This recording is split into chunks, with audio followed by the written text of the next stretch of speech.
All right, enough times passed. Trae Young's a wizard, and all it took was CJ McCollum and Corey Kispert. Let's talk about it.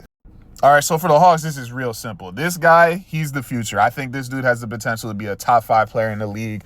It's good. Like when you have a 6'11" point guard that could do it all, if he keeps working on his shot, getting more confidence, and now having to just be the number one option all the time, the sky's the limit for this guy, and that's why the Hawks wanted to get rid of Trae Young, because it was time to just fully go in on Jalen Johnson. Not to mention, Nickeil Alexander-Walker is playing out of his mind this year, showing he's a valid guy on the other end. When you move Trae, you clear cap space. They have room if they want to go after an AD now. Not to mention, they still got Onyeka Okongwu on the squad. Like, it's a young up-and-coming squad. It was time to turn the page. But the Wizards have a good young core, too, and exactly what they needed might have been Trae Young. Bub Carrington has been showing his flashes this year. Keyshawn George has been hooping.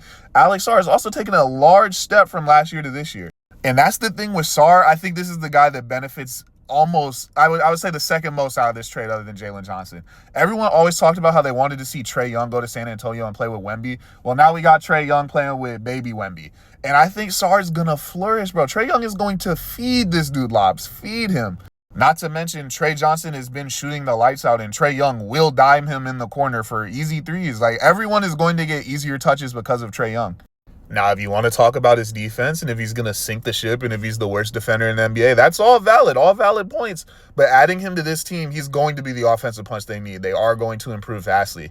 And if Sarr can continue to improve and come and build into that guy that we thought he could be when he drew all those Wemby comparisons, it's not going to matter if Trae Young's getting blown by if someone's down there blocking all the shots. Finally, I mean, both teams are in the race. Like, they're both trying to go to AP for $200K, just like the Pacers. So each team is going to have a shot to add another piece to the puzzle next year.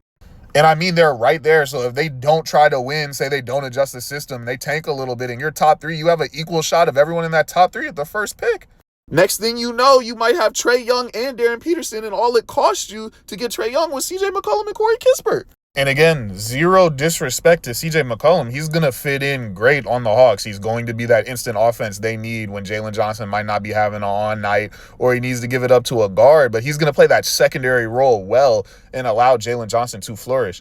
Not to mention, CJ is coming off of the books after this year, and Trae Young just has a player option next year. So neither team is making some long-term, locked-in decision on this trade. I think it's a win for both teams.